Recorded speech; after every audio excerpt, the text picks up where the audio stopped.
Alright, people of the earth, welcome to Karthritis episode 2, Redefined. Surely I fucked up the name again, but yeah, here we are. It's a staple. Yeah.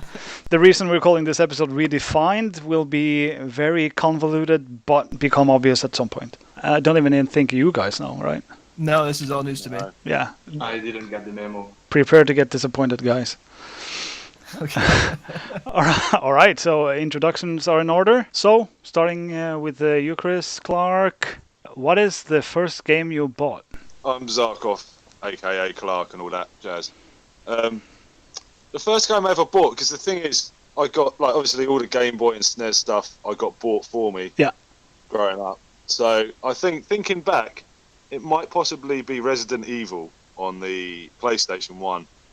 And I remember I bought it for £50 in a shop after saving up my pocket money. Ouch. So yeah, Resident Evil, great game. That's a good game, yeah, sure.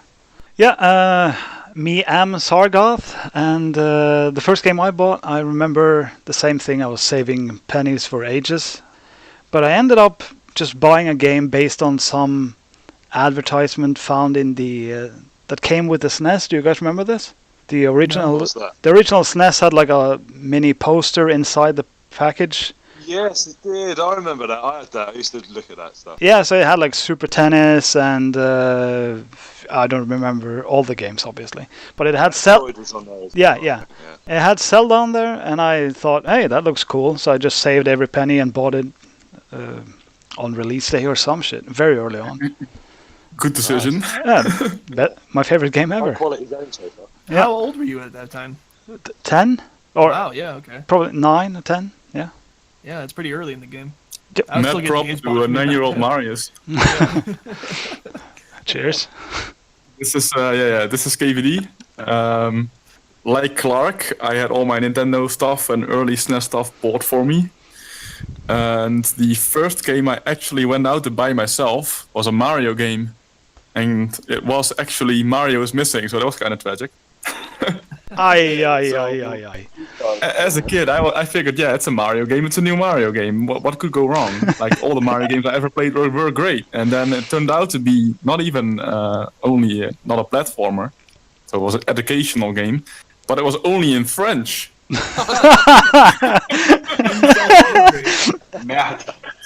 Adding insult to the injury, indeed. So yeah, that's it's a tragic story. I'm fairly sure that your purchase was better, Sargon. Slightly, yeah. All right, well, on that note, I'm Joe Reinreb, and I guess I will go on a little bit of an alternate route here, because I don't really know the first game that I bought, but I know the first game that I pre-ordered from, like, EB Games, or whatever it was called back then. Oh, shit. And I was like 13 or 14 at the time, and it was a PlayStation 1 game, and it was called WWF Warzone, and I know that people here aren't big wrestling fans, but holy crap, this game was awful. It was one of the worst games ever. I remember playing it like religiously as a kid, but I like really didn't like it. But I played it for like hours and hours, and then eventually I was just like, you know what? I'm not going to spend my time on a garbage game anymore. But it was like $50, and I remember saying to myself, I'm never pre-ordering a game ever again based off of this one experience. But aren't most wrestling games awful? They can be, but the PS1 games were bad. The N64 games are fantastic. No, I remember SmackDown on the PS1 was a really good game. Yeah, okay, well, those are all right, but Warzone was like a totally different manufacturer. I think it was a Claim game or something like that, and it was just brutal. The mechanics were so bad. It was like a mix between like Mortal Kombat, like button combinations and stuff, so it was just absolutely brutal.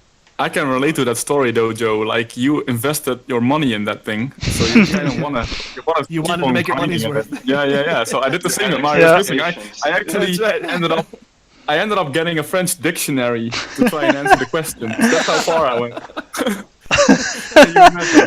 Man, imagine how much more pissed off I'd be if it was actually in French instead of English. I'd probably have thrown that game out the window. Exactly. That's such a good story, Carol. I need to hear more about this someday. But we have to get on to our guest for today. Be my guest and introduce yourself. Oh, that pun. Ouch. So, I am Guilherme Arantes. Guilherme Arantes. Firewaster.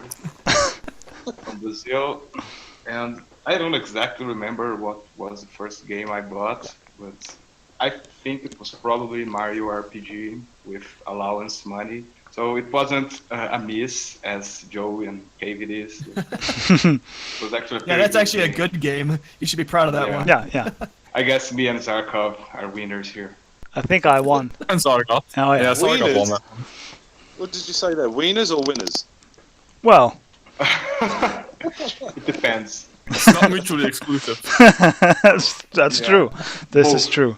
All right, those are the introductions. Let's move on and let's try to make it somewhat chronological. We have some news regarding the championat, but it's a bit different this time. Carol, you want to take this one? Yeah, sure. I am thinking that you're referring to the FFSMK Twitch Yep. restreams of classic matches. Yes, indeed. Yeah. So Scoop, who was in the startup episode with us, episode 0, and obviously the SMK World Champion, took the initiative to try and get some hype in for the World Championships next month. And we actually had the idea to restream classic matches from the past live on the FSMK Twitch channel with some redone commentary. And the idea is that we will have a switching team of hosts. So typically that would be 2 co-commentators at the same time. And the first time Joe and me did it, and I think we had a blast, Joe, didn't we? Yeah, I had a great time. I was actually kind of nervous about it, but once it started to get the ball rolling, I think it turned out really well. Yeah, it's really fun listening to it, actually. I really enjoyed it. Yeah, I gotta say, I didn't manage to catch it live, but I heard some, I think it was yesterday, and that was good. Very good job, guys. I enjoyed that much more than I thought I would. The match selection helps too, because there were some crazy finishes there, and you guys did a great job. It was awesome. I think it helps when I was going in blind because I didn't know the results, so Yeah, I was pretty yeah. much calling it live. Yeah, that helps. Yeah, same here. So I've been at all those CDMs, but I've watched so many matches that I just don't remember anything, pretty much. Yeah, your So it memory was is kind of cool, just too bland. You don't know which match Exactly, you were watching exactly. anymore. And also, I should add, we had some nice activity in chat. Dan was there most of the time, and one of the other goals of this endeavor is to try and get FFSMK, what's the name here on Twitch? Twitch affiliate. Affiliate, right. I can never get that word, but yeah. And I think we'll have other hosts in the future doing commentary. Like, it could be me or Joe again, but it could also be Sargoth or Clark. Yeah, I'd love to try that one day. That'd be fun. Yeah, as soon as I have time, I'll definitely do it, since that will be what I'm doing for the championat this year. Nice, yeah. Get warmed Exactly. Get a bit of practice in. So we had, let's see, the match race. What was the first match we had again? Do you remember, Joe? 3 matches we did? Moll versus Salim. Moll, Yeah. Yeah.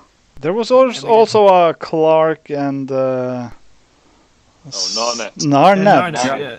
I kept calling him Narnet. Narnet because I thought he was French. So that was my mistake there. I think both of them work. Okay. And then we had finally the match race semi-final of 2012 between Connor and Jo. It was surprisingly good as well. That was very good. Very Yeah. good. Connor, very impressive. I kept kind of saying during the stream, like, I didn't expect to see that kind of performance from a 15-year-old at a second CDM. That's pretty nuts, indeed. It's kind of a match race master, isn't he, Connor? I mean, he specializes mostly on match race. Yeah, and I remember watching that in 2012, and I'm like, okay, we're all screwed. 2 years from now, this guy's winning the entire thing, but that didn't never happen. So that's kind of... Peaked early, didn't he? It's all been... Yeah. The competition He might still win one day, though. Yeah, for sure. When we've all retired and grown old and we can't move our hands anymore because of Karthritis. Yeah, a couple of those things have happened already, Clark. Or Cartmentia. Yeah. So we have grown old, we have developed Karthritis, and we have retired, all of us, many times. Yeah. Well, our guest certainly Once holds the more record than for that one. No, I was actually playing a few days ago, and my thumb hurt within about 20 minutes. Oh, yes. Yeah, just like, what is this? My So this bones is hurt. further news in the breaking news story. Oh, yes, let's go back to the very titillating news about Clark. Oh right, yeah, okay. So following on from me managing to get it down from the loft and then actually getting it set up. Yeah. I actually managed in the past week to actually play some Mario Kart, and it's been promising. I hit a second place overall in Mushroom Cup. I was quite happy with that. Okay. The old fish. But actually, like I always sort of try in my head whenever I go to the CDM to sort of have a mini goal, and it's usually sort of trying to get into the last 16 or something. But this time, I'd like to. Being time trial being my shittest mode, I think I'd love to see if I can get through to the last 16 as time trial. So I've been playing some time trial. I've learned that I hate Choco Island 1 more than anything else. No, sorry, Choco Island 2 more than anything else in the world. And then I quite like everything else. But yeah, I got 1:30.08 on a one try on Rainbow Road, which like legit I was well surprised at. I was like, what on earth is going on? Which would have been, if you're going on sort of last year's performances, would have been 5th. So I'm like, wow, okay, I'll take that. That'll be the only time I get anywhere near a top 10 in anything in my life. But yeah, so yeah, big news from my SNES is that it's actually on and it works, and I'm playing it. So I might not actually totally suck when it comes to the CDM. Right, but now you need like a 3-week break to recover your thumb, right? Yes, because it hurts. Yeah. Yeah, big news, mate. Big news. Yeah, glad to hear the developments there, Clark. Certainly. No worries. All right. Next up, do we have any more SMK topics? Oh, we have some more, but maybe later. Sure, we can do that. Then we're on to the. We have some MK64 stuff, so let's. Guilherme, you have the scoop on this one. Okay, so yesterday, back Abney, aka Abney317 on Twitch, he hit the All Cup world record with skips, which was already his world record, but he lowered it by 10 seconds. And it was like, he was on fire yesterday. He had a failed run, a couple of runs before the world record, that he had a like crazy Mushroom Cup. He was like minus 18 seconds or something like that. And then on his world record run, he was also very, very strong at the start. I think he beat the Mushroom Cup world record on all cups attempts. And in the end, he had a couple of safe strats when he saw that he was on a very strong pace. But it's still a very impressive world record. Every time you get a 10-second world record in a game like as complex as Mario Kart 64 with so many skips, I think it's quite a feat. So you said he had an 18-second lead after the Mushroom Cup? Yeah. How is he able to save so much time? Because that's, at this point, you'd think that it'd be kind of not optimized, but pretty close to similar runs from the past. Yeah, the thing is, on Kalimari Desert, there are a couple of good, like the God strat, which saves 10 to 12 seconds compared to other strats. So you need to get a triple red shells and a star, because there's a skip you can do on the tunnel on Kalimari Desert, and there's also a couple of skips you can do using red shells. So he had like for the first part of the run, he had like crazy RNG. It was like ridiculous. He got 2 mushrooms on Copper Trooper Beach, which is kind of rare. So overall, he got very good RNG in the beginning.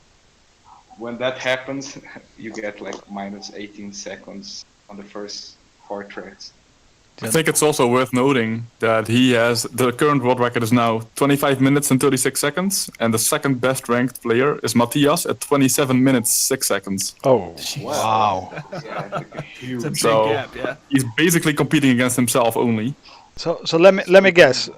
Whenever you are competing with yourself, there's always this other thing. We call it barriers, whatever. So I guess he gets a lot of stuff. Can you go sub 25? Is that the thing?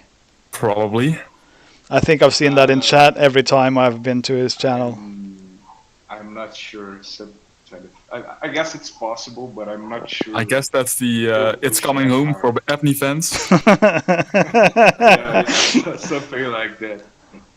But the most impressive thing of watching him play skips is that aside from RNG, he messes up like very rarely. You don't Yeah, see him make many mistakes. It's like he is he's super very impressive in clutch, GP. Yeah. very precise.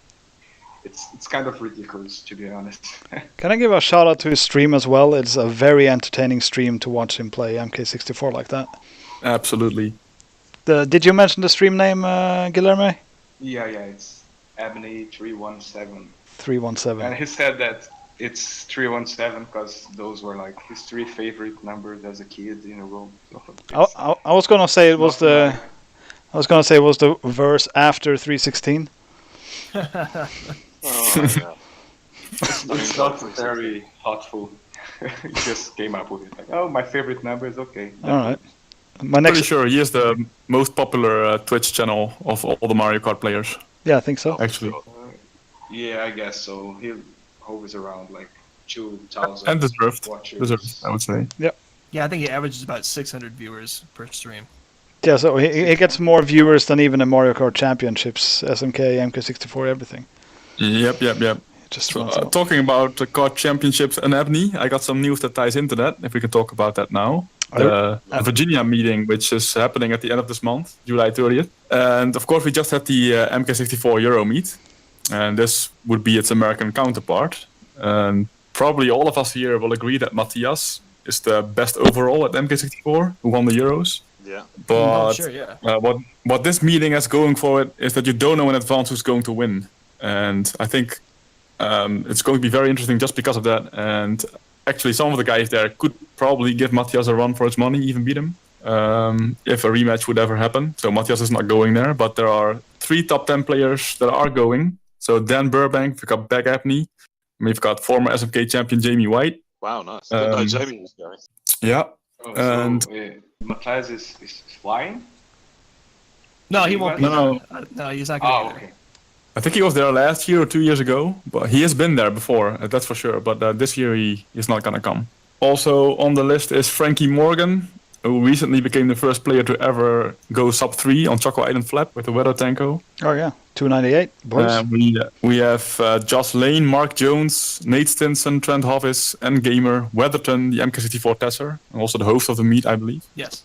So something to look forward to. Lineup stacked. I think it's going to be really, really cool, actually. Yeah. And personally, I'm also quite curious whether Ice will be there to defend his GoldenEye title from last year. I was going to mention that they play GoldenEye as well at a very high level. It's Yeah. not just a purely MK64 event. I think it's more of a GoldenEye meet, if anything, but yeah. I think it pretty much started to be like 50-50, but I could be wrong about that. I think the start was GoldenEye, and then it quickly became 50-50. But whatever, yeah. Okay. I So gotta then- give my unpopular opinion here, but I don't enjoy watching GoldenEye multiplayer as much as I do watching MK64. It seems like very repetitive. It's the same thing over and over again. So I watch it for the MK64 part, not the GoldenEye part, to be honest. The thing is, I do actually enjoy watching GoldenEye at the very highest level. But as soon as there's a level discrepancy, it's very uninteresting. Or if both players are sort of not good. Yeah, don't get me wrong. I love watching GoldenEye speedruns and stuff, but with multiplayer, it doesn't click for me to watch. I love playing it, but when I watch it, it looks like it's kind of dull. But anyway, there's still MK64 to enjoy. I think I think GoldenEye, I do enjoy watching the individual levels because obviously the grind is serious. Like everything really matters. Every single movement is pretty much, calculated. But what kind of really, I don't know, dissuades me from watching a lot is a lot of the levels you have to look straight down, and that's not really conducive for viewers. I understand why they have to do it, but watching somebody, like waltz around Egypt and just like look up and then shoot them, like look straight back down again. It's, I don't know, it's not exactly entertaining for me, but it's I understand why you have to do it at the same time. Yeah. Perhaps I should say why you have to do it, because I don't know. Go on. Yeah, for people who aren't aware, GoldenEye, basically you want to limit all the lag time in the game. So if you look down, the game renders faster, so you're not seeing background displays pop up. And so basically you're treating it like you save, I don't know, probably about a second on a long enough level. just by looking down. And That makes one so thing much I love sense. about GoldenEye competition is that it's been very active and very competitive for a long, long time. So the top guys, they are always like switching places and coming up with world records. So it's the competition itself never gets boring. There's always something spectacular happening. Yeah, I think their leaderboards are. I like the way that they have the point system. I guess kind of developed over the years. It makes a lot of sense, and I actually kind of prefer that over our average finish rankings. I guess because it kind of motivates you to push yourself past a certain time as opposed to just being happy with a certain time. Yeah, and especially you compete a also. lot more against yourself. Yes. Yeah, but I think the point system is also because GoldenEye has timed rounded to a full second, so you'll get a lot of ties typically. So that's why Yeah. average finish doesn't work at all. Right.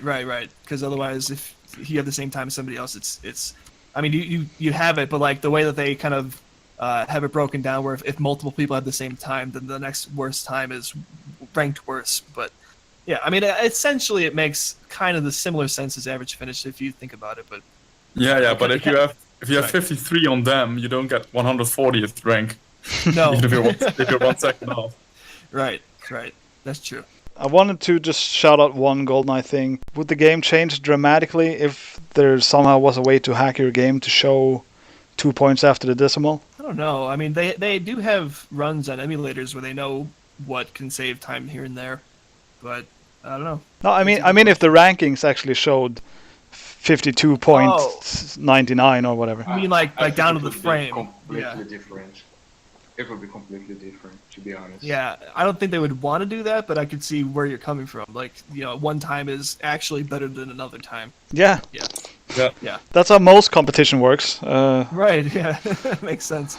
Because if I'm not mistaken, it takes like 2.5 boosts when you get shot on the back and you go forward. It takes like 2.5 boosts to make up for 1 full second of speed save. So it's kind of a big deal. So when you have a run, you can have a run with 2 less boosts and with the same chrono. So adding another decimal there, I think it would be like a big game to change everything, to be honest. Sure, but for better or worse. For better or worse, yeah.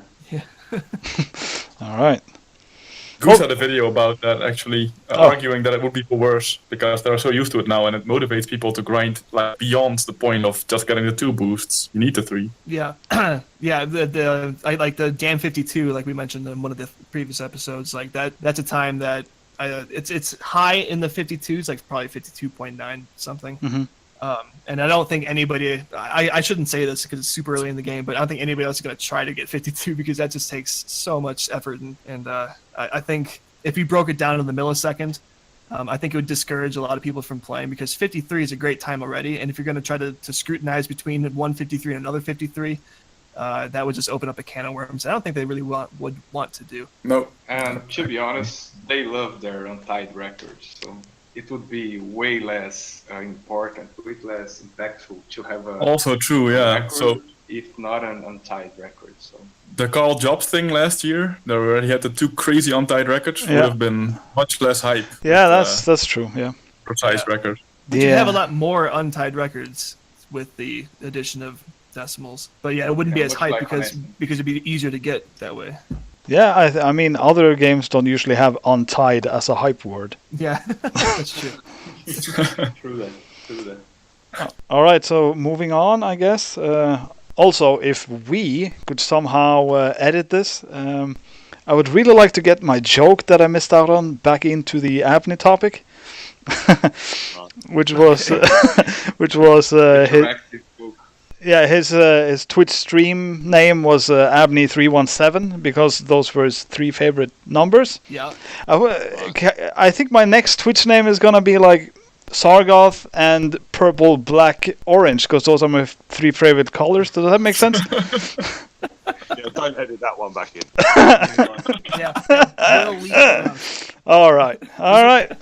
Reminds me of a Seinfeld joke with George and the jerk store remark. Oh yeah, the comeback. Yeah, the comeback. That's the one. Anyway. All right. I got that out of the way, off my chest. So, or my 3 favorite dishes, We'll decide whether or not that makes sense. Shit, I should have kept my mouth shut, huh? Next up. Lesson learned, man. Yeah, no more jokes. Okay. Yeah, this is serious business we're at here. We can't start cracking jokes left and right. Serious space. Okay. So last week we had a guest on the show and we talked a bit about the Karter contest. The results are in. Do you want someone know the top 4? We could just go through that. Yeah. Top 4. You had 4th place was Shock, I believe. Andy Lundin. Mhm. Third place. No, he wasn't. He was 3rd place. Dan Burbank was 4th. Shock. Andy Lundin was 3rd. Etch in the meme. Style now. I feel so Runner-up. bad for him, man. Come on. 4th time runner-up. It's crazy. Yeah, and then the winner was like Goomba. the Netherlands of the Karter yeah. Funnily enough, Holland did actually win the whole thing though, with Mike Coburn, aka Goomba, winning it. Yeah, So many which also Americans means- made the top 8, but oops, no. Yeah, Can't- well, it can't also go means down. We can bring it home. no, you couldn't, man. It stayed in Europe for like the 4th time in a row.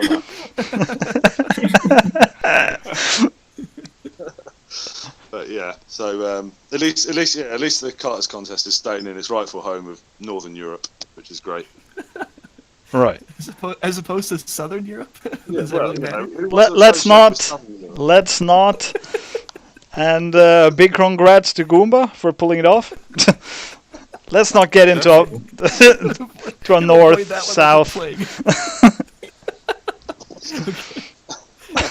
Fair enough. Oh, shit. So big congrats to him. Yes. That's Yep. that's Very what. proud of my Dutch boy. It's actually quite impressive too, because I think his first eligible Karter contest was 2016, and I think he lost in the round of 64, and then he shot straight to the top within 2 years, which is pretty remarkable, if you ask me. Well, he did the same as Mick did, Mick Smolin. He Yeah. did the same. Like he was last 64 one year and then won it the 2 years, well the next one afterwards. So you guys know what he did as a celebration of winning the Karter contest? Oh yeah. No. Oh yeah. Tell us about it. Yeah. Well, he launched a quick MKDD stream, and within the hour, he got 2 world records, including one at first try.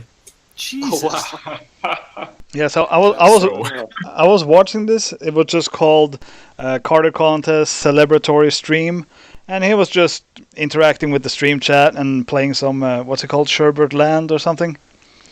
and destroying world records. Yeah, he got the flap and he was sort of surprised, but oh, okay, I guess I got the world record. Should play another track now. So he Are switched. these his own world records he's beating? Um, Yeah. I mean, I imagine they would be. yeah, mostly. He's got, like, Yeah, Most of them. yeah. So he got the Sherbert Wow. Land flap, and then he changed to Mushroom City. Yep, that's Yeah, correct. yeah. And on the first try, he got a new world record. So how do you top that? On the 3 lap, no less. Yeah. He's the reincarnation of Michael Jongerius, pretty much. Yeah, but then yeah. double dasher. Yeah. He's either extremely skilled or the world records are extremely bad. That's the only thing I could. It's a bit of both, probably. I think he will say that the records aren't maxed, but to 1,000 other people they are. So, yeah. Yeah. Now here's something else. Game is- Times when you get The game is just an MT fest, isn't it? It's just constant mini turbos all the Yeah, time. A-Tech is, I think, what he's using now. Yeah, Which is essentially just drift and then boost and drift and boost and drift and boost. like never-ending drift and boosting, isn't it? Having said that, though, the ATAC has been discovered, like, apparently back in 2005 or something. So Yeah, it's yeah. not like he's the only guy that uses it. Yeah, sure. So It's just very still difficult, pretty, isn't it? It's still pretty sick. Yes. That's our boy. What's the next topic? Do you want to do the Moll thing, Carol, or do we skip? Yeah, sure. I got 2 pieces of SMK news left. Yep. First, I got a PM from Danger Moll, our big friend from the UK, 2 hours ago. And the message reads, "What do you think? Will Sami put off the update until he beats this? Can't have scrubs holding UK records." And then he links to a YouTube video of him beating the UK record on Choco Island PAL Flap, 10:55. And of course, the update is tomorrow, and Sami is known for reclaiming UK records right before the update if they ever get submitted, as Clark also has experienced in the past, I believe. And not just Clark, by the way. There are other people that are in his line of fire, I would say. I still don't forgive him for beating my 1169 within an hour. That's just bullshit. I wouldn't be surprised if he was actually holding on to that a little longer from before. I'm sure he probably just picked it up and beat it, whatever. As far as I'm concerned, that's what happened. But I guess I kind of asked for it because I said, I think this is a beat on Sami, whoever that guy is, and then shoves my foot straight down my throat. So yeah. Well, that's a big achievement for Dave Moll, though. I'm impressed. Oh, absolutely. Yeah. Especially since the last time he spoke about Choco Island 1, he said he hated it on PAL. It's like, this is the most unplayable thing ever. I will never switch on my PAL console again. Blah, blah, blah. Now apparently he got the UK record, so. Famous love. Yeah, this Congrats, draft Moll. is it's way harder on PAL, I guess. I haven't tried it yet, but given the time to build the boost and how much speed you lose if you mess up, I guess it's like way harder to do on PAL than on NTSC. Yeah, it's really unforgiving. Mud on Choco Islands on PAL is horrendous, isn't it? It's like so The sticky. funny thing is, though, that the actual wall jump itself is easier on PAL for some reason. And the So it's boost cool. lasts a bit longer too after you clear the wall. So Not sure if I agree, but the building of the boost obviously is easier on NTSC. That's true. Yeah. Well, I think I'm more impressed that because I don't know to people who don't really know SMK and like who's the best and whatnot, or just have a vague idea. Like to beat a time by Sami, you've got to be hitting pretty much a top 5, haven't you? In anything. Yeah, that's true. So for someone like Dave who isn't one of the mega top guys to pull off to manage to beat a time like that, really good. Really good. Agreed. Yeah. Do you think Sami's gonna beat it back? yes. Honestly? Yeah. Yeah, me too. Yeah. I'm sure he will. Yeah. Okay, so it's unanimous then. But the question was, will he do it before the update or not? I'm gonna. Yeah. Oh, you're saying yes to that? Yeah. Oh. Yep. Yes, I am. Yeah. He's doing it. He's working on it right now. It's got a few hours left. Oh yeah, but has he We submitted? got a message saying that He hasn't actually submitted it yet. That's true. So Well, two things might. I'm sure There's Sami's 3 spider senses are just going Yeah. off. And he's Sami's just like sitting there, just watching TV, and he just goes do do do do do. Someone's just beaten one of my times, and he just turns on his SNES, starts playing. He probably hasn't even heard about it, but he knows something. Yeah, Spidey senses take. Yeah. Exactly. But Yeah, I can see- considering his time on NTSC, Sami's time, I mean, it shouldn't be like too hard for him to beat the 55 or at least tie it. Yeah, that's true as well. Yeah. Very strong. What I'm does not he have on looking at the, NTSC? I'm not looking at the current rankings, but what is Sami's current time? 10:59. 59, yeah. Is that probably, that's Ranked probably nine. the old strat then too, right? No, it's not. Oh, it's not. It's with the new stat. Yeah. It's 21 away from the world record. On NTSC is 07 away from the world record, so Okay. Yeah. there's a So big there's gap there for plenty him of room. to go for. Yeah. And the NTSC one is more maxed than the PAL one. I have both, so I will be able to tell. Also, Sick brags. sorry. Also, it's ranked 7th most time, so that's really, really good. Yeah, any I'm top like 10 time is great. It's a tie with Bet Malar. Matt Ballard. Oh, Matt Ballard. How has he got a time? How has he got a time up there? He hasn't got a PAL SNES, has he, or has he? I didn't Yeah, even he know does. that. Yeah, he's got a full time sheet too. Really? Yeah. I Yeah. did not know that. I think he's So- U.S. champion in PAL, right? Yeah. The thing is, though, the cartel pretty much has a SNES that they share, a PAL SNES, so it's not always in his possession, but when it is, he gets good times. Fair enough. Passing it around. Yeah, but Eric Alden, I think, currently has it. I'm not sure, but yeah. No, that's cool. I'll tell you someone else who also has a PAL SNES. Joe Bernier. And he doesn't play it right now. Is that right? Does he really? I definitely do. I don't know where I got it from though. It just kind of showed up at my house one day. No, I definitely got it from Clark, and Clark gave it to me as a nice present when I was visiting him in 2007. I really should play it more, but man, PAL is just so hard. Why anybody like goes out of their way to play PAL is beyond. Yeah, I don't get it either, Joe. NTSC is like so much easier, so much faster. We're doing this again? Yes, we are. We did this last week. Is this Defend NTSC. Because I seem to recall that you also have a habit of copy of Super Black Bass, which you haven't played. So such an ungrateful person. Well, to be fair though, I actually bought that copy of Super Black Bass at a local game store, so I didn't get it from Dan. Okay. You got yours from Dan, so you have no excuse for that. Yeah, so it backfired, huh? Well, I mean, I'm just gonna throw it back to you, right? Yeah, well, fair enough. Okay. So I had one other piece of news from SMK, which is kind of juicy. Actually, learning of this news, I was reminded a little bit of the epic journey that Clark SNES went on a while ago. Michael Jongerius, the kart prodigy, has made a return to SMK last week. Wow. What? So I did see his name on the sign-up sheet for the CDM, and I talked with him a little bit about it, but never in a million years did I actually expect him to train for CDM. Right. Bear in mind, we're talking about a guy who hasn't PR'd in SMK since 2008. So, out of the blue, he texted me if I wanted to train some SMK. I mean, that's the Pope shit in the woods. And how many world records did he already get? Is my question. Well. 17 world records already. Then the next evening after he apped me that he's actually playing time trials again. So I'm imagining his SNES must have taken a journey similar to one of Clark. Yeah. Like salvaged from the attic, covered under boxes, underneath layers of dust and stuff. Blowing off the dust. Anyway, he's playing NBT.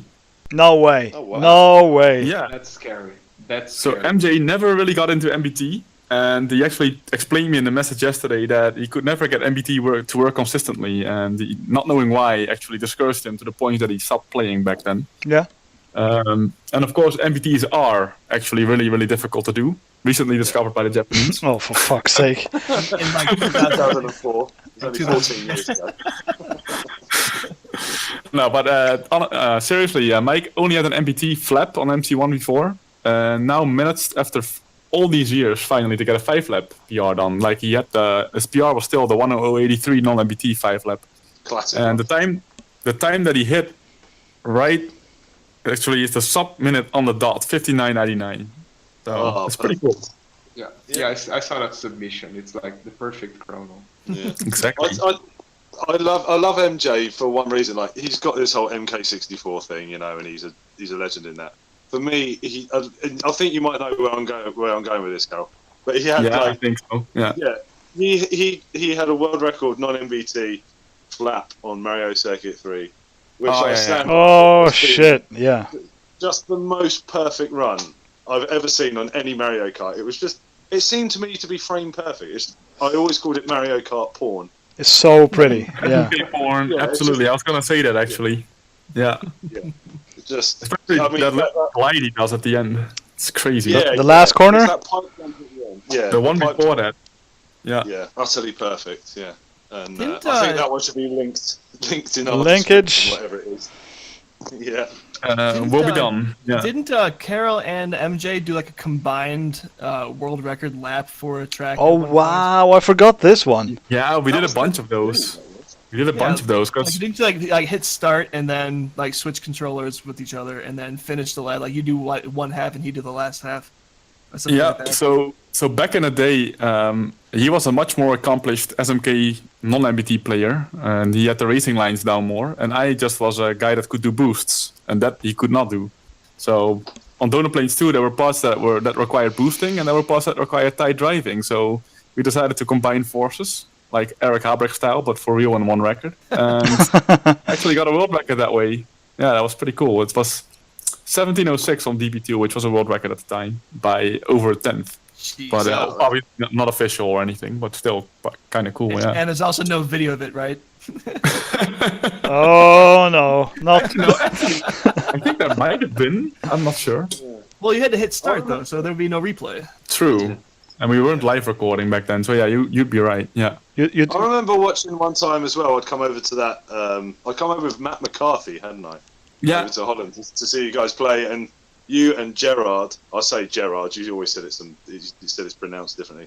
But Gerard Yeah. Rudhorst, you and him were doing that on KB2, weren't you? Like hopping through the weeds on KB2. We also did it on Cool Beach too. That's true, but we didn't manage to get the world record. I think, or did we? No. Do I you- can't remember you ever finishing much, but it was always interesting to see. It's funny that you mentioned that, though. Do you remember the town where that was at? Yes, The name I of the remember town. that town. Yeah. The name of it. Oh. Yeah. Hang on. No. It begins with It's- A, doesn't it? It's Ameide. Almeida, that's it. Yeah. Yeah, it's like a little town between Rotterdam and Utrecht in the countryside next to the river. And as it happens, I went back there last Friday for the first time in 5 years to visit Rip for his birthday. So that was pretty cool. Oh, wow. That's awesome. We actually discussed how Matt and you came down there one year. Wow. One of the A long LAN time parties. ago. Yeah, so it's kind of a coincidence that we're talking about it now. just So remember- anyway, Sorry, one last thing about that tiny little town. I remember this is how it struck me that I was in Holland, really, apart from the no hills thing and everyone on bikes and whatnot. But we were standing there. I smoked then, and I was having a cigarette outside, just on the riverbank, and we're standing there with Matt, and just remember turning around and looking at the river, and this ginormous boat. Like, not just a little boat, like a massive oil fucking tanker going down this tiny canal. Standing there like, what on earth is going on? I thought this country's... But anyway, that always sticks out in my head. yeah, there's plenty of stories to tell about that actually, but that's for later probably. Yeah, another So day.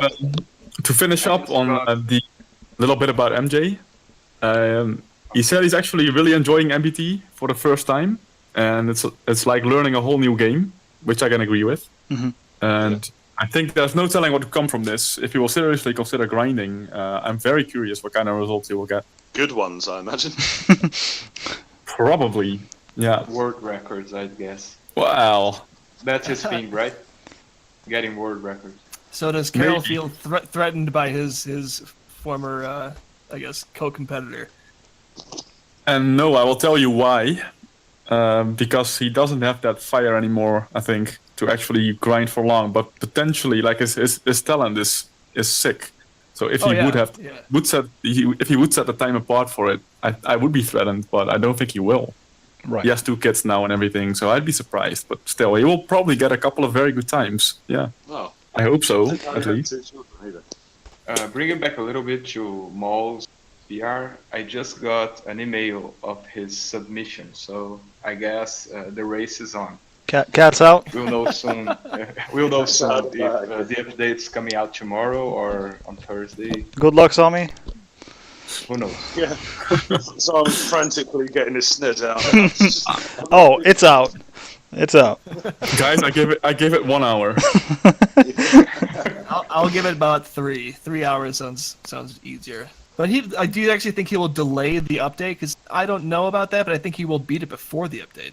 Yeah, Right, yeah, exactly. right, The update yeah. is always on Monday now, so he will beat it before. Yeah. Yeah, definitely. Actually, he posted it on the message board. I can't see Sami letting a scrub like me have one for long. I expect him to beat quickly before the update, since we aren't family. Oh, Classic Moll. Yeah, that's some nice subtle jabbing there. All right, so should we move on? That was a whole lot of SMK and old SMK lore and revival of a champion. Or actually, I have to tie this on as a knot at the end of the SMK segment. I think Michael Jongerius was SMK champion before an update at one point. Yes, that's true. So Yeah. he has never been officially number one because Sami beat his times before he did the update. Yeah. but time-wise, he was number one. It just never showed. Basically, what he's going to do at Moll tonight, but Yeah. larger. Yeah, exactly. Yeah. On a larger scale. All right, moving on. Should we hand it over to our guest? Normally, this would be the cue for everyone to shout his name, like we did back in the day. I will have to do. So, Guilherme, we are going to conduct a very on-the-spot interview, on-the-fly interview, rather. Okay. Just some questions that pops up, and we will let you introduce the. This is sort of breaking news, more so than Clark's SNES, perhaps. But yeah, we're gonna announce the Karthritis fucking hell that name Challenge Cup. God damn it! Someone kill me. You'll get there one day, man. Yeah. We should call it KT. So Came up with the name. yeah, that was my first mistake. It cracks me up every time. I'm sorry. Okay, so Guilherme, do you want to start us off for the Karthritis Challenge Cup? Okay, so this Challenge Cup is something that we came up to try and bring more people into the competition and the podcast in general. So the idea is to have, I think it's going to be bi-weekly, right? We're not going to do it every week. No, bi-weekly sounds fine, and we'll start off with that. Okay, so we're going to do like small challenges involving not only SMK, which is our the Home. game we play the most, but we're gonna do different games, small challenges, and we're gonna set up a leaderboard. And I heard Sargoff is gonna give money to the winner. Is that right? I think we're gonna do a gift card, but it's gonna be a substantial amount. I'm thinking approximately $100 or something for first place. Yeah, that's great. That's awesome. So the idea is to have, as I said, bi-weekly challenges, and we're gonna set up a leaderboard on the Mario Kart message board, right? Yep. We'll update it every week, and as a starting point, we will have our first challenge. We're calling it the Primer. It's a Mario Circuit 1 challenge, which will be run blindfolded. Can you give us the exact details, Sargoff? I think you have it all written down, right? All right, yeah. So this is a collaboration between our guest here and ourselves. So he came up with the concept, and then we fleshed it out. So it's gonna be Mario Circuit 1 on NTSC. It's going to be blindfolded. This is important. No fender strats here. No thin veils of any kind. Blind. I have no idea what you're talking about. No picking through the fingers. Right. And it will be unaided. You will not have a person next to you telling you where to drive. And it will be only opener flap. So one lap. I have one question. Yeah. Can I take part in it as a Yes. member of the actual show? Oh, Yes. I can. Yeah. In fact, I implore all of the Karthritis team members to play the challenges. This first challenge will not give points for first, second, and third place. Instead, it will give 1 point to everyone who participates and manages less than 30 seconds as a time. Okay, Is it character specific, or are we gonna go anybody is fair game? This time it's going to be a free pick for characters, yes. Okay. That might be different for the next challenge. We'll see what we come up with, but we're going to try to make it interesting, creative, and new. So it's not going to be Mario Raceway flap on MK64. Nothing like that. It will be something different, something new, something redefined, if you will.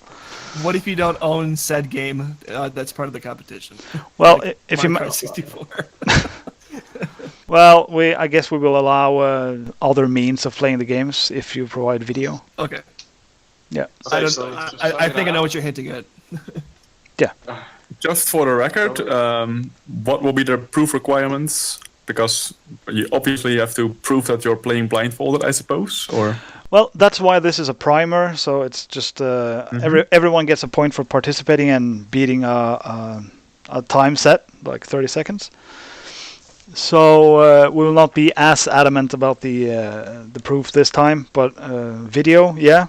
You don't have to film yourself playing and film because yeah, that's just too much. Just participate this time, be honest, that's good. All the other challenges will be video proof. Since there is an actual prize here, we have to take some steps and measurements to avoid cheating, to some extent at least. Okay, so to sum it up, it's MC1, NTSC, blindfolded, first lap or opener, opener. Call it. Yep. Yeah, fast lap opener, right? And you have to get under 30 seconds to get 1 point on the leaderboards, right? Yep. Time Alright, trials. so Time trials. yeah, time trials. Time trials. That's Yeah. important. That is important. If anything, I think many of the challenges will be time trial, no matter what game it is, because we don't want RNG to be a big part of this. No. And also the chronos are... Shout outs to Orange Jesus. Yeah. Our Lord and Savior. And He demise. died for us, then. All right. Thanks for coming up with the challenge, Guilherme. And I'm actually eager to get going on this. I have little faith in this being easy for me, but it's going to happen. Yeah, I already tried a little bit. It's kind of difficult in the beginning because obviously you can't see, but there are some sound cues that can help you keep on track or know exactly where you are hitting the walls, because there's going to be a lot of wall hitting in this one. Yeah. So sound cues, basically, obviously. Yeah. Unless you use advanced handkerchief strats, but we are not allowing those. Unless you're Sammy and you like have the track memorized. Yeah, well. Actually, I'd imagine Sami being very good at this, actually. it is. Probably. He's got an advantage. Sure. Surely. Do you think he's going to participate? He might. It's MC1. It is MC1. Yeah. And there's a cash prize too. Right, but not for this challenge. That's for the combined... Oh, okay. Let's call it leaderboard season. So we do like 5 challenges and then award prizes for first place. And Okay, I see. Okay. something for second and third. Anyway, we forgot one important thing about this. And that is you race a time, you get a time. Let's say you get 23:15 is your best blindfolded MC1 run. And you also get a point for guessing the winning time, the fastest time of all the participants. So I'm shit. I'm going to get a 23:15 whatever. And I'm thinking Sami is not shit. He's going to get some sort of crazy 13:87 because he manages to pipe boost and NBT at the last corner, whatever. Something. Flat boosting. So the guy who comes closest to guessing the winning time also gets 3 points, just the same as the guy with the winning time gets 3 points from the next round on. This round is 1 point no matter what. I have a question about that. Yeah. Before guessing the time, can I know whether Federer entered or not? It's a good question. that changes the game dramatically. It does change the game, because then I'm just gonna have to look at his PRs and then. Yeah, no, you will not know who's participating, because people will probably keep quiet about their records and participation as to not make the guessing easier for others. Yeah, true. So yeah. By the way, should we get the time submitted via PM on the message board? Because if we post them on a topic, people will know what the fastest time is. Oh yeah, so exactly. It's going to be a PM to any of the Karthritis members, but feel free to bother me, or the Karthritis Gmail, which is karthritis@gmail.com. Can I just say something there too? I think the deadline for guessing ends before the deadline of the actual challenge. Yes, 1 hour before. 1 hour? Oh, okay. That was my initial idea. You have a better idea? 1 day? That works. Maybe. That works. Week. one week is kind of good because then we can address it at the next show. Also fine, yeah. Even better. All right, so this just in. The guest, the time you guess has to be submitted 1 week before the actual time submission for the challenges. But this will all be hashed out and rephrased, perhaps more efficiently in the message board topic. So look out for that. And So we'll I link guess the we're the waiting- topic in the YouTube video or something. Sure. And let's just put this out there that we're gonna make challenges in multiple games, like I don't know, Double Dash, Mario Kart Wii, GoldenEye, Zelda games, Episode 1 Racer. There's no real limitation on this, but starting with MC1, SMK, it's kind of poetic, isn't it? Yeah. And, in the vein of Fenner, we have a blindfolded run just to top it off. One player battle mode. Can we do that at one point, please? Yeah, let me have a think. Joke, but actually that might be kind of fun. True. There could be a challenge there. Sure. Yeah. Fastest guy to Agreed. beat Yoshi or something. Let's Yeah, get do like winners in. Do like an RTA attempt. Yeah. Yeah. We shouldn't spoil all the challenges in episode 1 though. We should probably back. Oh yeah, it's just about. I don't want people to think this is going to be an N thing with just SMK or time trial and of that sort. And yeah, got to get some newer games in there as well. But I'm not. Yeah, not going to spoil. I'm going to try to shut up now, and then let's see if we have some questions for our guest.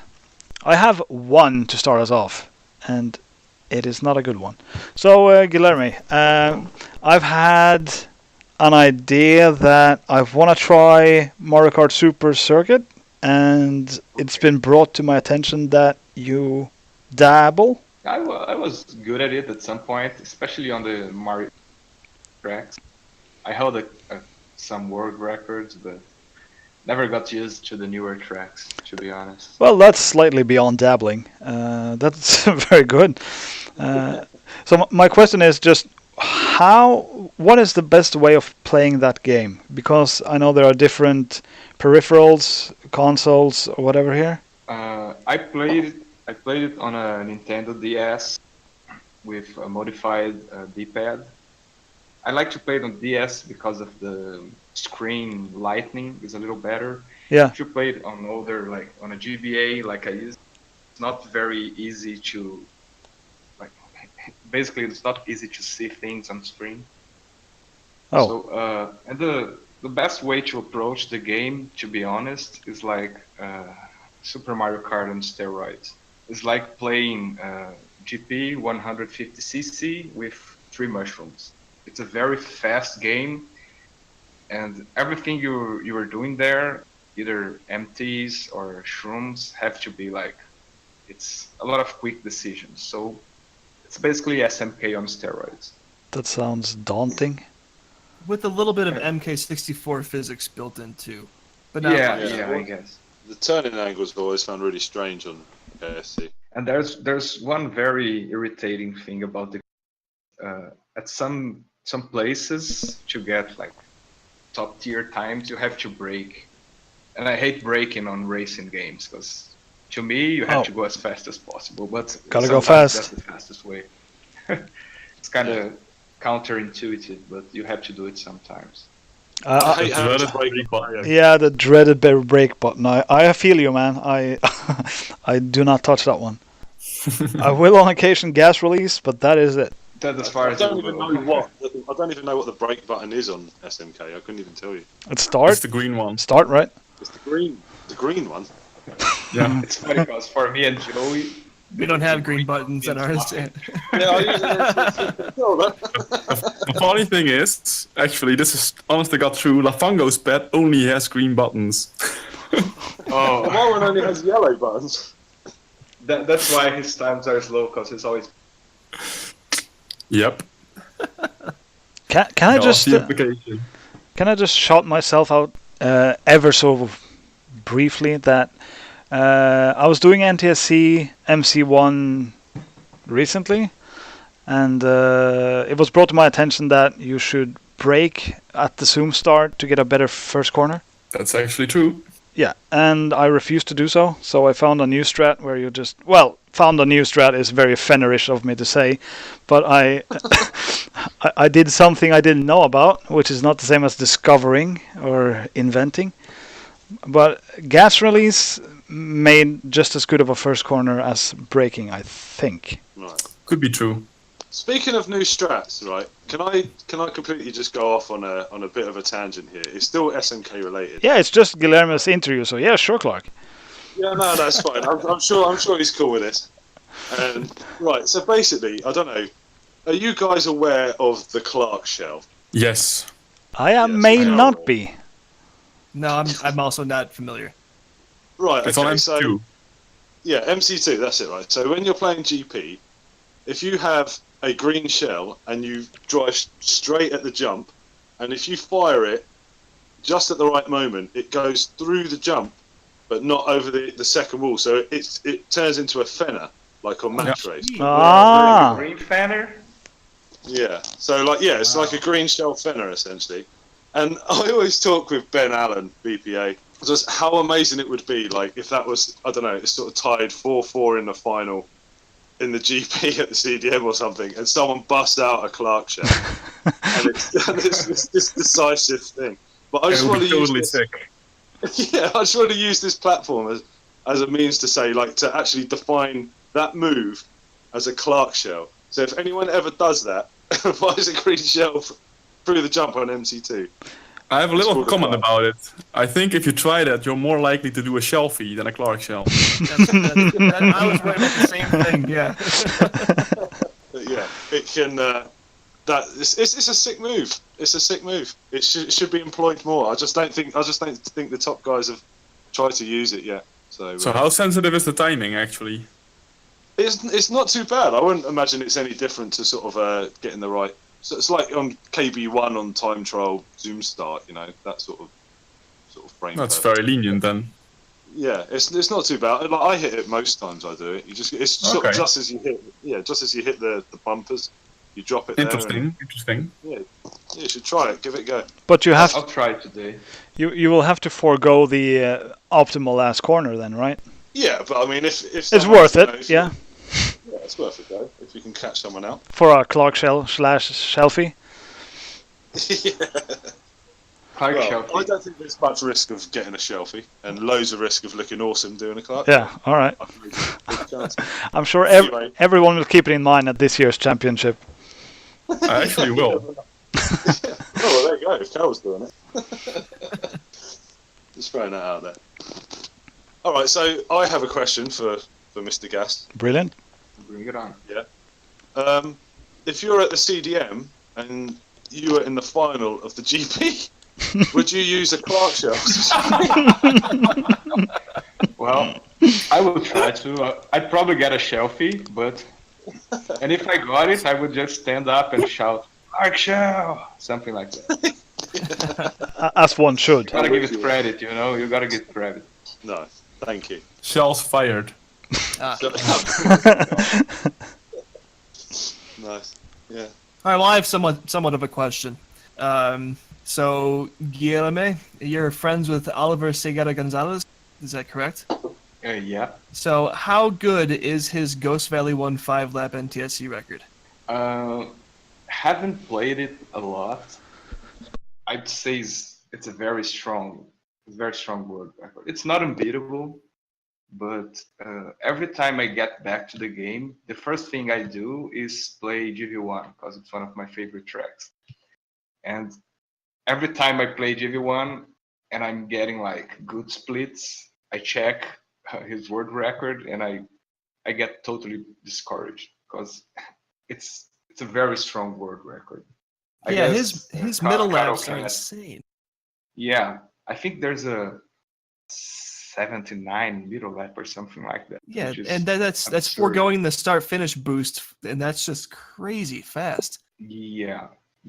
That world record in particular is one I think will last a little bit. Yeah, and like to put in perspective a little bit, and not to steal the thunder here a little bit, but Yeah, if you're going up against it and you're looking at the splits, whatever, like half of those laps are world record caliber. Like it's like for fast laps, and he's doing that in a 5-lap world record run. So it's absolutely dominant. And yeah, I've always looked up to that record as being one of the strongest. It's not unbeatable, like you said, but it's still unbelievably good. Just to compliment, his pace there reminds me a lot when Chris Bouch, remember the Canadian guy? Oh yeah. When he used to play, and he would Former champion. Yeah, he would get like 5-lap PRs and fast lap PRs on the same race. Yeah. Oliver's GV1 reminds me a lot of that. Some of those middle laps, if you add an extra boost, which obviously you can't on a 5-lap strat, right? But if you had that chance to add an extra boost, they would be like great contenders for fast lap records. Agreed. Yeah, so actually, Aaron, when he was playing NTSC SMK, got the Dutch record on this track. I believe he got 59.31, and he did add an extra boost. And he felt that like he could beat the world record if he actually maximized his effort or optimized his effort. So he started building a boost on the platform jump and releasing it after the platform jump corner. So he forewent part of the air that you can get on the left corner. But according to him, it was as fast or maybe even faster than doing it the regular way. I tried it too. I couldn't get it to work, but he got a Dutch record with it. So do you think that it actually saves time though?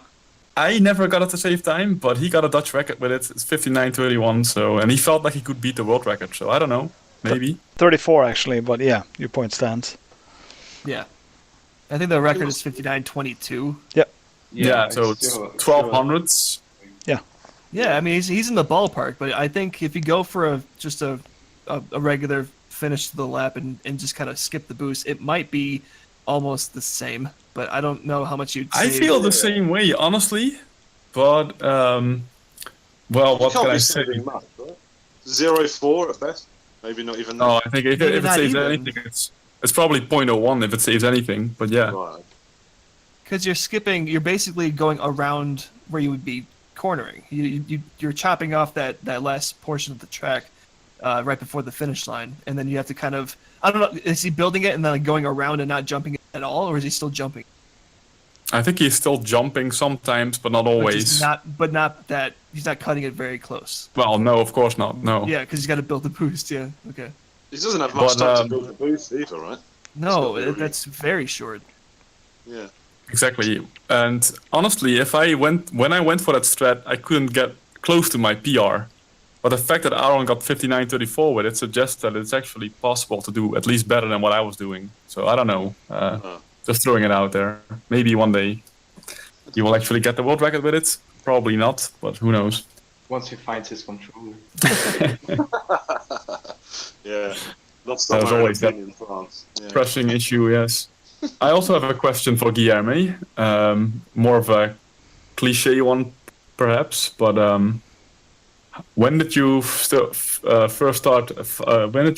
find the site and start playing SMK? And when was the first time you actually started getting world records or getting good? Well, you remember? The first time I read about the website, I was actually searching the internet for Zelda glitches, and I stumbled upon David Wong's name, right? So I saw there was like Super Mario Kart rankings, and I was like, what the hell is going on? And then I entered the players page, and there was this guy named, he was previously mentioned, Oliver Segarra Gonzalez, tagged as a Brazilian on the website, and it was right after he got his first 2 world records. So I was like, whoa, this guy is good. He's not a pushover. And I started talking to him and Carlos time, and I think as everyone who starts playing Super Mario Kart, I thought the times on the website were bullshit, because I mean, how can people be that faster than me? I'm good at this game. I can't be like 3 seconds slower than these guys. So after some education, I'd say, after Oliver taught me some things about the game, and then a little bit later Alan Carr, I started practicing And at a given time,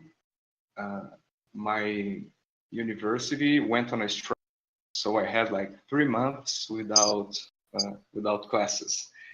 And Did all I you all had go to to do university was in France? Brazilian public universities are well known for having 3 to 4 month strikes like every other year. But anyway, I had a lot of time in my hands and I started playing a lot. I remember I joined the website at around 100, the 100th position or something like that.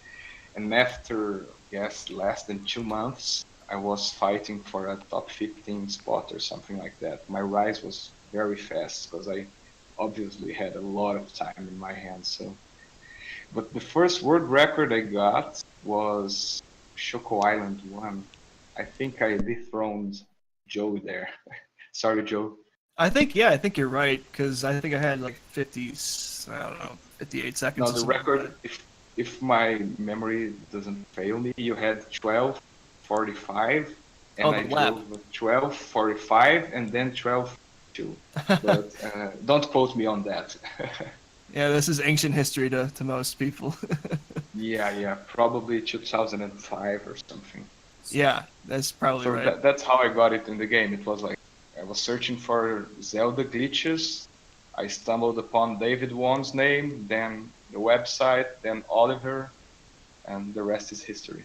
I kind So, of want to piggyback Oh. off of that really quick. I'm sorry, Carol, but I remember when I first joined the site as well. I couldn't believe the times either, and I struggled to believe if my times were PAL or NTSC, because mine were considerably slower than the NTSC world records. So I'm like, oh well, I'm good. So why am I 2 seconds late? Oh, because I'm PAL probably. That makes sense. Yeah. I had the same feeling. Yeah. I think it's something all karters go through, isn't it? Especially like the SMK ones, because It's the rite of passage for sure. you all join and you think I'm really, really good, and then then you see everyone playing, you're like, okay, I'm really bad. No, I remember questioning Oliver about that. I said, my times can't be NTSC, man. I'm not that slow. And he said, okay, so you will start Mario Circuit 1, you'll do a quick start, and you will hold left. If your kart goes through the sand, you are playing Paul. If it doesn't, you are playing NTSC. And then that was when I found out that, okay, I'm just bad at this game. Because that's a very, very easy way to find out if you're playing NTSC or Paul. Very if true, you get very a zoom true. start, depending on the system, if you're holding left, you either go through the dirt, the sand, or you'll just like cut the corner very sharp. On Paul, you will run through the sand, and on NTSC, you'll do like a sharp turn. So that's a quick way to find out if you're just bad or if you're playing the wrong system. I had another question. You have driven quite a few world records through the years, and a few of them have been very long-standing. I vividly remember your vanilla like 1.5 lap, 48.23 being the first to beat Jamie's long-standing one. And one of the longest-standing world records in SMK history is your vanilla like 1 flap, 9.26. So I would like to know a little background about that, if possible. Would be interesting, I think. The 5 lap world record, it was interesting because the previous world record was a non-NBT, and I've always been proud of my NBT skills because I basically every single space I had to add an NBT, I would do so. So I decided, okay, this track is the world record stands without NBTs. I gotta do it differently, and I started adding the NBTs to, I think, two of the corners. And it's funny because in the session I got the world record, I was playing for like 8 to 10 hours, and I was tired, and I had a big test the next day. And I kept playing, and my mom comes in the room and she says, I told her, I'm just gonna stop when I get the world record. And she said, okay, so you're never gonna stop. And I stared at her and I said, okay. Now you're more.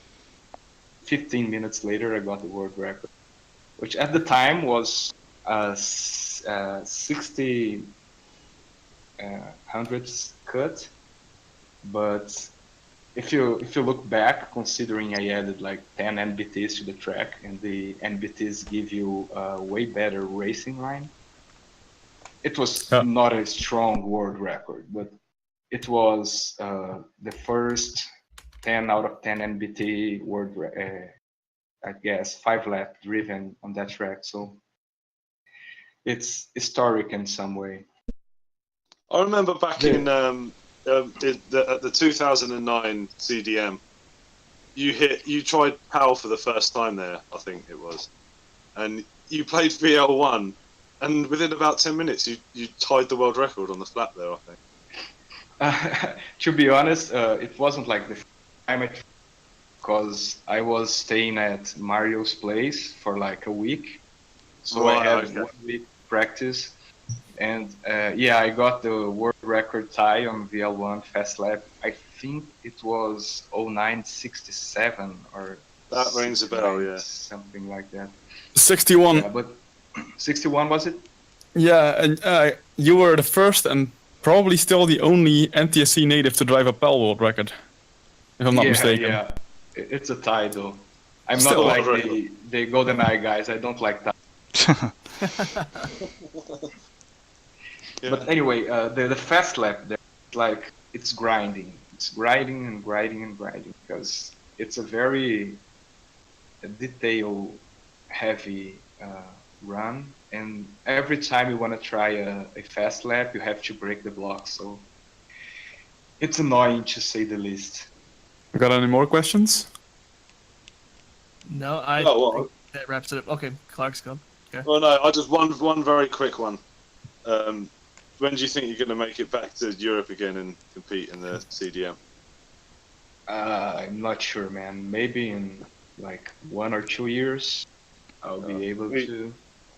Well, I look But forward the to thing it. is, I'm married now, and like I don't know if we'll have children anytime soon. And if that happens, that's like a wrench in the wheels. But I don't know. Maybe in a couple of years it will happen. I'm gonna remember that you calling your potential child a wrench in the wheels. I'll call him Wrench. Yeah, Wrench good. Arantes. Yeah, perfect. When can we expect Wrench? When can we expect Wrench to have a player's page? And I give him around 10 to 12 years.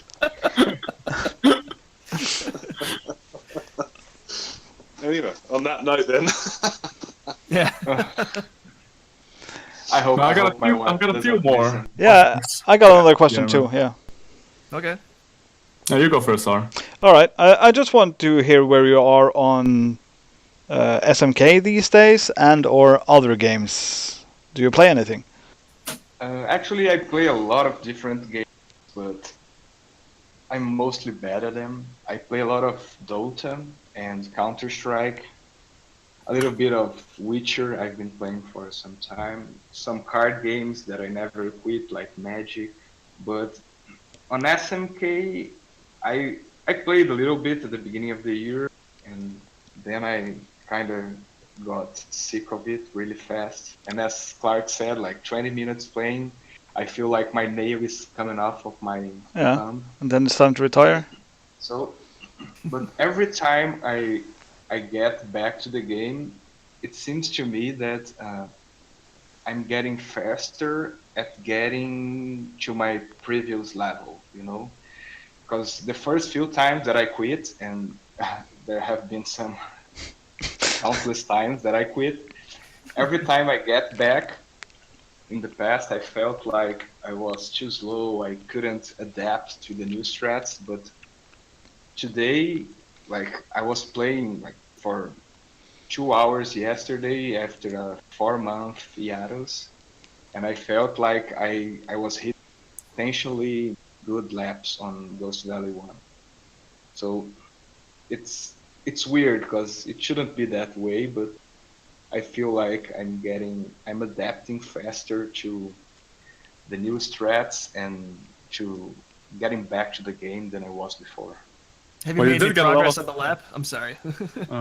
So I'm just gonna say that he did get a lot of practice at retiring because you have retired so many times in the I'm past. the world champion of retirement. Absolutely. Go ahead, Joe. Oh, I was gonna say, have you gotten any good laps? On GV1, I got a crash that was a very topic yesterday because I said it was a very strong lap and was potentially a 65, and Carl and Scoob told me it was a crappy lap. But No, I didn't say it was crappy. okay, let me exaggerate a little bit. But after comparing it, the video to Oliver's 68, it was probably a 68 or a 67. It was somewhere in that range. Which, to be honest, is Not- faster than I thought it would be. So yeah, Yeah, it's. I think it's Scoop guessed 71 or something, and I guessed a 69. So I knew it wasn't a 71 because I don't know if I sent you, but I drove a very bad 72 the day or 15 minutes before. I don't remember exactly. So I knew it was faster than 70x. But yeah, have you I'm ever done a getting bad older. 72, Joe? Yes, I actually have, and I was gonna say the chrono kind of makes me angry because I can never predict because I think I have a bad lap and I finish it. I go, that was 72, Jesus, and then sometimes I'll get a 74 or 75 that I think is great, and yeah, obviously the chrono sucks. So yeah, I know how that goes. So yeah, I'm not there yet, but I think with a little more I can try in PR there, which is obviously already a big thing. If I get a 67 or 66, but the dream is to get the 65. There's a $100 bounty if you do, Yep. for the record. Oh, is there? Yeah. Okay, I didn't know that. What- Maybe what- I'll push it higher. was that me again? No, that was me. The $100 you invested, between quote marks, is buying Joe booze in Europe If when he gets. If yeah, if It's a fair the cause. giant if attached to that. a little bit. But those are my $100 at stake if you beat it or Right. tie it. I mean, It's because Okay, Carol I'll doesn't want push to it have to do it himself. That's for sure. Yeah, I know it's that's gonna be my guess. painful. It's a I very may not have mentioned this, but I've already tried it maybe like 8 times in different years and never gotten below 1170 again. So it's going to be super, super hard to do it. yeah that there are a lot of details that you need to pay attention to on that track, especially the last corner, not the corner before the jump and the corner before that one, because sometimes it looks like you were on a very nice trajectory, but all you have to do is go as close to the end of the corner as you can. Sometimes you don't even enter the corner sharp, but if you leave the corner as close as possible, that's where I find to save the most time. So not sure if I was clear enough, but that's what I'm aiming for. Maybe one last one. Yeah. You went to 1 World Championships, if I remember correctly, or were it 2? I went Two, to right? 2 CDMs. 2. Sorry, yeah. So 2009, 2015. right, it's a bit easy in my head. All the CDMs merged together. So you went to 2. So what were they like? This can you briefly describe what you experienced there? I think it would be something cool to talk about from your perspective. In terms of karting alone, SMK, the first one better because I was in a very very good level. I was top. I was second on the NTSC charts at the time, so I was very excited. I thought I had a lot to give, but when the day came and I had to play Paul and I wasn't used to him, and I had a couple of bad luck moments, it wasn't that good. I made it to the top 16, I think, and then I had time to play the other days, the other modes. So from an SMK perspective, it was better because I got to play all the modes and I was on a better place rankings wise. But and it was enjoyable, like to meet all the people and get to know everyone. I got to meet MJ, which I hadn't had the chance the next time. But it was more of a card perspective from my side than the person perspective, if that makes any sense. And then in 2015, it was all about getting to meet people and getting to know some new guys. Like I had the chance to meet Joey and I had the chance to meet Dan. So the second time around, it was all about personal experience. It had nothing to do with kart. And funnily enough, I made it to the top 8 on time trial. So sometimes when you quotation marks here, when you care less, you go farther, you know. I guess it can boil down to that famous quote from Joey, right? I came for the game, but I stayed for the people. Yeah, I guess. I was thinking about that very quote, actually, Clark. Yeah, it's a good one. Poetry. The game is very frustrating, and it adds up. It gets more and more frustrating as you try. And people, sometimes they are frustrating, you know? They are not that bad, to be honest. Some very nice friends in the community. Oh, I enjoyed meeting all of them. Too bad you couldn't come on 2015, Clark. No, that was a shame. That was the one I couldn't do, I think. 2015. The guys I missed the most, to be honest, that year were you and Ben. And Sean also, but Sean's been away for some time. Yeah, I keep trying to convince Ben to come every time I see him, because we meet up loads, because, you know, we don't live that far from each other, good friends. But I was trying to convince him, and I told him this one's in Holland, and that sort of piqued his interest, but I don't think he's ever going to come again, to be honest. I think you'd have to come to the UK to meet him again. But yeah, it's a shame. Definitely a shame. Yeah, those were also Manuel. Oh, Manuel, good lad. And was a very nice person, and too bad he couldn't come back later years. He brought the nicest beer to DM, if you remember. Yeah, he's always known for his beer. Wow, that was probably the best wheat beer I ever had in my life. Exactly, it was really good. So anything else you guys want to ask me? I'm all ears. I don't really have much else. No, unless there is anything you want to add yourself. Nah, I think I've covered up like what's interesting about my trajectory. The rest is bullshit. Right. Any shoutouts? Summoning shout out Salt? to BPA. Shoutouts to BPA, not Summoning Salt. Okay. Yeah. We'll save that for next week. All right. Yeah, take a break from the circle jerk for once. All right, so then I will want to thank you so much for coming on, Guilherme, and making the first challenge for us. Thank you so much for having me. I hope I can come back sometime. Yeah, and we'll see you at the next CDM, right?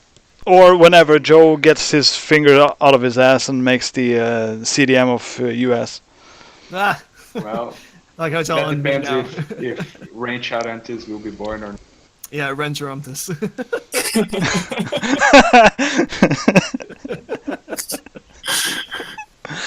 Oh. Well, on that note, I suppose we should probably get winding down here. Yeah, well, there is one very brief topic, if Clark hasn't left. Yeah, well, I'm still here, and I don't think it's that important, really. Yeah, well, it didn't come home. No. It didn't come home. Came so close, but oh well. I've moved on. Have you? Will Sort it of. ever come home? I don't think it will. Nah, it's not looking up. I'm feeling like crying now. Oh, jeez. Sorry. Never come back. No. It was fun. It was fun while it lasted. Yeah. And the whole country got taken on a wild ride, and we all got carried away. And it didn't happen, but oh well. It was fun. It was great fun. Right. And I guess Congrats to France. congrats to France. Scoob, you're listening, right? Yeah. And good showing to Croatia and Belgium, except the final was a bit of a clusterfuck, is the best word. Well, it was a great final. Great final from a neutral point of view. Entertaining. Yeah, I can't imagine Zoran was having much fun. It had a little bit of everything. Yeah, it had stuff. Indeed. It had stuff. And they did stuff, and it was good fun. All right. But France won it, so who cares? That's cool. Aren't you guys the closest to friends though? England and France. I thought Friends? best buddies. Yeah. You guys, you guys go out for beers together. Well, I think begrudgingly maybe. Do you guys remember in 2008 or something when I was in London and there was a championship final, the Euro Cup? Yeah.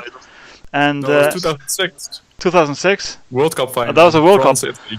Yeah, and I think Open Zideur, Harold himself, took off his normal sweater or whatever and had a France t-shirt underneath in a British pub, English pub. Mm-hmm.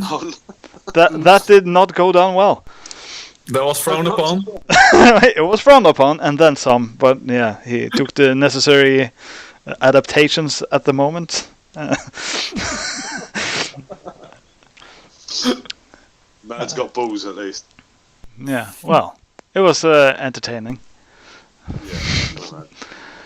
Anyway, so best of luck 2022, Clark. It's coming home to someone, at least. Yeah, we're coming home then. Again, Start the hype now, by the way. 4 years in advance. Joe just loves hearing it. It's my favorite phrase. Doesn't Qatar get a direct invite to World Cup? I'm sorry, what? Because they are the hosts. Oh, Don't they get a direct yeah, invite? that's true. Okay, that's gonna be interesting. They're going to get smashed. Yes. They're probably gonna get some Brazilians to play for them, right? Yeah, that's what I was just thinking. They'll get someone to naturalise over there, right? They'll have like Mbappe playing for them, maybe. They'll just pay him to They have the money to do so. Yeah. I wouldn't doubt it. Qatar? I don't think so. Yeah. That whole Qatar World Cup, we could talk for an hour and a half about that. Yeah, I honestly thought it was an airline and not a. I had no idea. Oh, fair enough. Oh well. I pride myself on knowing a lot about worldly things, but Qatar, not a damn clue. Yeah. You don't really want to know much about them anyway. Questionable human rights records and all sorts. I have one question for the entire group. Yeah. Have we concluded our ramblings for the week? Yes. I can go on for hours, but yeah, I think we should probably. Yeah, we're done. Very long rambling. All I right. gotta edit this thing after all, so the less the better. Don't you mean we? Yeah, I do. Yes. Okay. Well, good luck to we on editing that stuff. And, Yeah, we'll try to get that done as soon as possible. yeah. Well, thank you guys for coming on the show again, and yeah, see you next time. No worries, see you later. See ya. Toodles. Bye.